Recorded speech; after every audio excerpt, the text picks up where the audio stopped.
આજે આપણે જાવાસ્ક્રિપ્ટમાં આગળના પ્રોગ્રામ કરશું. આપણે અગાઉના વિડીયોમાં 1 થી 4 પ્રોગ્રામ શીખ્યા હતા. પ્રોગ્રામ નંબર 5 થી શરૂ કરશું.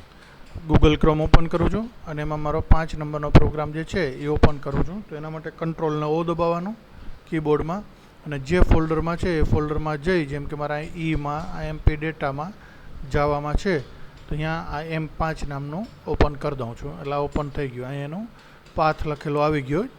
આ 5 નંબરનો પ્રોગ્રામ ખુલ્લો છે, બરાબર. હવે એનો કોડ આપણે અહીંયા નોટપેડમાં એવી જ રીતના મેં ખુલ્લો જ રાખ્યો છે. અહીંયા નહીંતર કંટ્રોલ ઓ કરીને આમાં પણ ઓપન આપણે કરી શકીએ છીએ. તો 5 નંબરનો કોડિંગ આમાં ઓપન કરવાનો રહે છે, બરાબર છે. તો 5 નંબરનો કોડ આ એરિયો મેં ખુલ્લો રાખ્યો. આ 5 નંબરના કોડિંગ છે. તો 5 નંબરના કોડિંગમાં આપણે જોશું શરૂઆતમાં. તો શરૂઆતમાં HTML હેડ ટાઇટલ જે છે, આ ટાઇટલ બારમાં આવે. આ ટાઇટલમાં જે લખ્યું છે, તો ટાઇટલ બારમાં આપણે જોઈએ એક ઉદાહરણ તરીકે. ક્યાં ટાઇટલ બાર છે? તો અહીંયા ટાઇટલ બાર ઉપર એરિથમેટિક ઓપરેશન લખેલું આવ્યું. Arithmetic operation. હવે અહીંયાથી આગળ વધીએ. બોડી H1માં એરિથમેટિક ઓપરેશન છે, તો એ ક્યાં આવ્યું? આ અરિથમેટિક ઓપરેશન. હવે આપણે આને સેન્ટર લેવું હોય તો એ HTMLના કોડથી લઈ શકીએ. આપણા ક્લાસીસનું નામ એડ કરવું હોય તો એ કરી શકીએ. હું કરીને બતાવું તમને.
અમે ઉપર એડ કર્યું આ બધું.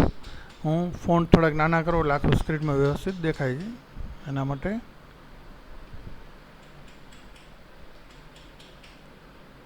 નોટપેડમાં ફોન્ટ નાના કર્યા એટલે આખી વસ્તુ દેખાય. આ પહેલી લાઇનમાં શું લખ્યું મેં? H1માં ગાયત્રી કોમ્પ્યુટર ક્લાસ. હવે એડ્રેસ લખ્યું. તો એડ્રેસ માટે H1 રાખવું નથી મારે, H3 રાખી દઉં. નાના અક્ષર થોડાક આવે તો ચાલે, બરાબર. તો અહીંયા H3 પૂરું કર્યું, જેથી આ H3માં નાના અક્ષર આખું એડ્રેસ આવશે. ત્યાર પછી મોબાઈલ નંબર મેં નાખ્યો છે. તો અહીંયા H1માં જે આ મોબાઈલ નંબર નાખ્યો છે એ H1માંથી H3 કરી નાખો એને પણ, તો H3માં એ મોબાઈલ નંબર આવી જશે, બરાબર. એટલે H3માં આ ફોન નંબર આવી ગયો. હવે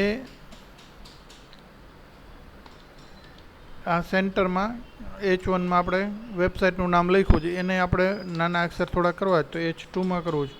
તો અહીં H2માં આ કરી નાખીશ, બરાબર છે. ત્યાર પછી અહીંયા આપણે H1માં જેનો કયો પ્રોગ્રામ હતો એ ભૂલથી મારાથી લાઈન નીકળી ગઈ, તો એને હું અહીં પાછી એડ કરી દઉં છું. કેનો પ્રોગ્રામ હતો એ, તો એ આપણને અહીં મળી જશે. જો આપણે એરિથમેટિક ઓપરેશનનો પ્રોગ્રામ હતો તો એ હું અહીંયા લખી નાખું છું.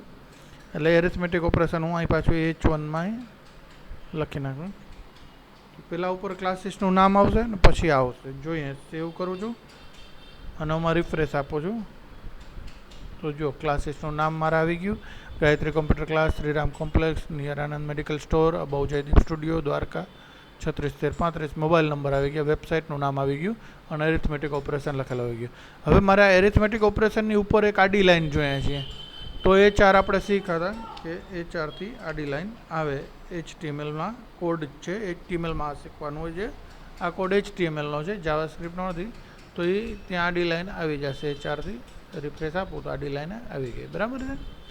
ચલો હવે આપણે જાવાસ્ક્રિપ્ટના કોડને આગળ સમજીએ. એમાં તો અહીંથી સ્ક્રિપ્ટથી જાવાસ્ક્રિપ્ટના કોડ શરૂ થયા.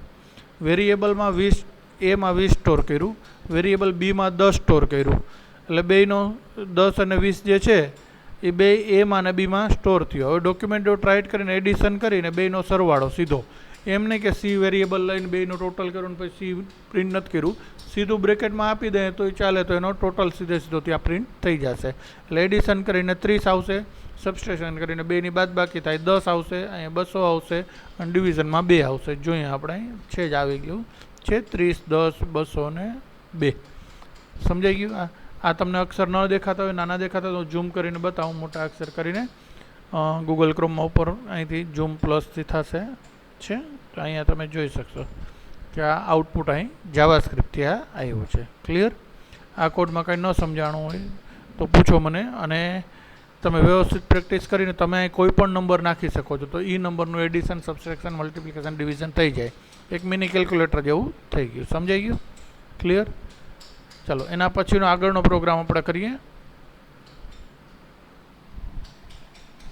Programme number 6.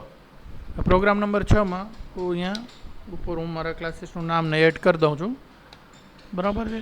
તો આ ક્લાસીસનું નામને એડ કરી દીધું. બાકી એઝ ઇટ ઇઝ એ પ્રોમ્પ્ટનો એક્ઝામ્પલ છે. આ પ્રોમ્પ્ટ એટલે શું? યુઝર પાસેથી વેલ્યુ લેવી, કોઈ પણ વસ્તુની વેલ્યુ યુઝર પાસેથી લેવી.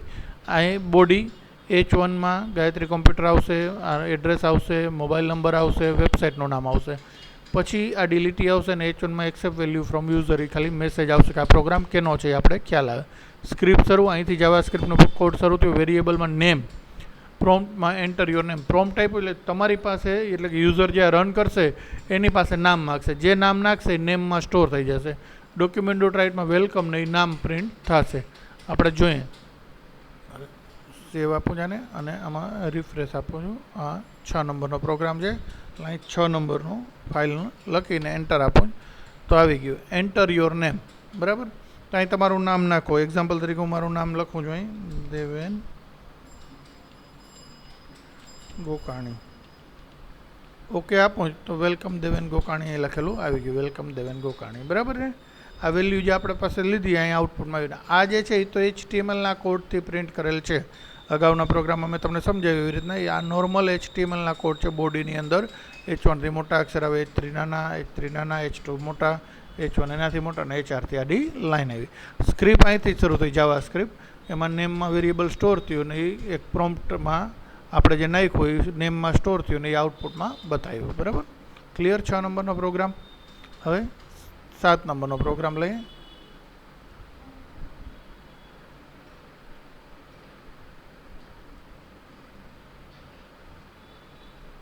7 નંબરનો પ્રોગ્રામ. 7 નંબરના પ્રોગ્રામની અંદર એડિશનનો પ્રોગ્રામ છે. 2 નંબર તમારી પાસે ઇનપુટ પ્રોમ્પ્ટ છે એટલે ઇનપુટમાં લેશે. 2 નંબર જે તમે નાખશો એનો સરવાળો સીમાં જશે અને સ્ક્રીન ઉપર એડિશન તરીકે બતાવશે. જોઈએ આપણે પ્રોગ્રામ નંબર 7. હવે અહીંયા પહેલો નંબર હું નાખું 50. આપણી પાસે નંબર માંગ્યો, એન્ટર ફર્સ્ટ નંબર તો 50 મેં નાખ્યો, ઓકે કર્યું. બીજો નંબર નાખું 30 લખ્યું, ઓકે કર્યું. એટલે બેનું એડિશન 80 થઈ અને આઉટપુટમાં આવી ગયું addition program, addition equal to 80. Normally સીધું આ આઉટપુટ આવી ગયું. નોટપેડમાં કોડમાં આપણે સીધા સ્ક્રિપ્ટના જ કોડ આ છે અને આ એડિશન પ્રોગ્રામ ઉપર H1માં લખ્યું હતું એટલે અહીંયા H1નું મોટા અક્ષર એ આવી ગયું. અને સ્ક્રિપ્ટના કોડથી આ બેનો તમારી પાસે વેલ્યુ માંગી, સરવાળો થયો અને સીમાં અને એનો જવાબ આઉટપુટમાં બતાવ્યો. ક્લિયર? ચાલો એના પછીનો પ્રોગ્રામ કરીએ. હવે પ્રોગ્રામ નંબર 8.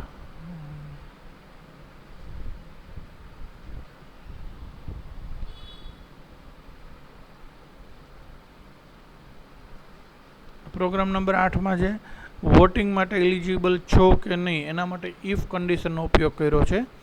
બરાબર? એજમાં 20 સ્ટોર કર્યું છે. જો એજ 18થી વધુ હોય તો આ you are eligible for voting એવો મેસેજ લખેલો આવે. જોઈએ આપણે અહીંયા પ્રોગ્રામ નંબર 8. તો આની અંદર આપણે જોઈએ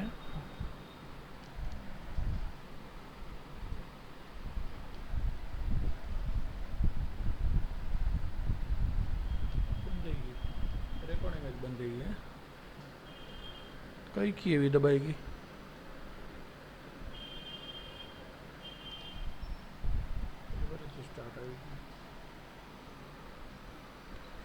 ઓકે, રેકોર્ડિંગ થોડીક વાર પોઝ થઈ ગયું હતું. આગળ વધી આપણે. ઇફ કન્ડિશનનો પ્રોગ્રામ છે. 8 નંબરના પ્રોગ્રામનો આઉટપુટ છે you are eligible for voting. શું કામ?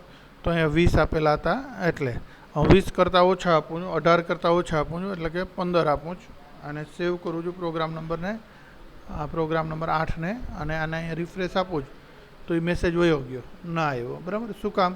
તો આની અંદર ઇફવાળું કન્ડિશન હતી કે જો 18થી વધુ હોય તો આ લખેલું આવે, નહીંતર તો કંઈ ના, નહીંતર શું આવે એ કંઈ લખેલું નથી. એટલે ખાલી ઇફ જ છે એટલે આવ્યું. એલ્સ આમાં મૂકી શકાય, એલ્સ કરીને, કે નહીં તો આ આઉટપુટ આવે એ આના આગળના પ્રોગ્રામમાં આવશે. જોઈએ આપણે આ પ્રોગ્રામ કેના માટે છે? કન્ડિશન ચેક કરવાનું. 18થી વધુ હોય તો આ વોટિંગ આપી શકે છે વ્યક્તિ, નહીંતર કંઈ મેસેજ ન આવે. હવે આપણે 9 નંબરના પ્રોગ્રામને જોઈએ. ઓલ ફાઇલ 9 નંબરનો પ્રોગ્રામ.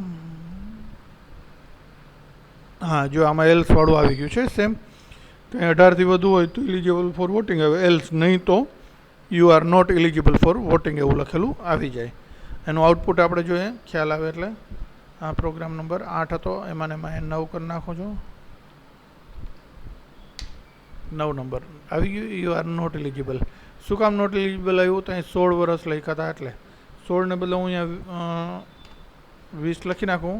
18થી વધુ, કોઈ પણ 18 કે તેથી વધુ. સેવ કરું અને આમાં રિફ્રેશ કરું તો અહીંયા આવી જશે you are eligible for voting. બરાબર છે. તમારે આમાં આઉટપુટ અહીંયા એજનું અહીંયા વેરિયેબલમાં જે છે ઇનપુટ આપવાનું, અને આઉટપુટ આ કન્ડિશન મુજબ આવે. કન્ડિશન ચેક કરે, જો 18થી વધુ હોય તો આ આવે, નહીંતર એલ્સ વાળું આવે. બરાબર છે. આ એલ્સ આમાં વાપરું છે, આગલા પ્રોગ્રામમાં એલ્સ નહોતું વાપરું. હવે આપણે આ તો અહીંયા આપવું પડે છે. આપણે એવું નથી કે યુઝર પાસેથી ઇનપુટ લેવું છે એજને.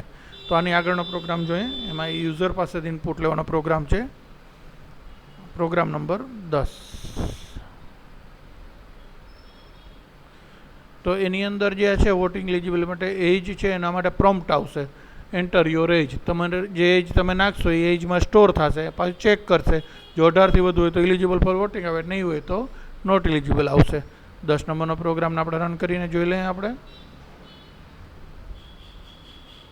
10 નંબરનો પ્રોગ્રામ જેવો રન કરીશ એટલે માય ગયું એજ. હવે હું એજ નાખું છું અહીંયા 12 અને ઓકે આપું છું તો ના આવશે, નોટ એલિજિબલ છે. પાછું એને રિફ્રેશ આપું છું, અહીંયા હું 20 નાખું છું તો આવશે એલિજિબલ છો તમે, એલિજિબલ ફોર વોટિંગ. હું રાઈટ 18 જ નાખું તો શું આવશે? તો એલિજિબલ જ આવશે. 18 કે તેથી વધુ જો એલિજિબલ આવ્યું. 18 કે તેથી વધુ કઈ રીતના? ત્યાં ઇક્વલ ટુની સાઇન છે એટલે કે 18 હોય તોય ચાલે એમ. જો ઇક્વલ ટુ સાઇન ન હોત તો 18થી વધુ વાળા ફિગરમાં આ યુઝ થાત. પણ ગ્રેટર દેન ને ઇક્વલ ટુ 2 છે એટલે 18 નાખો તો પણ એલિજિબલ, કે 18થી વધુ નાખો તો પણ એલિજિબલ. ક્લિયર? આજ પૂરતું એટલું રાખીએ. 10 પ્રોગ્રામ આપણે ક્લિયર કર્યા.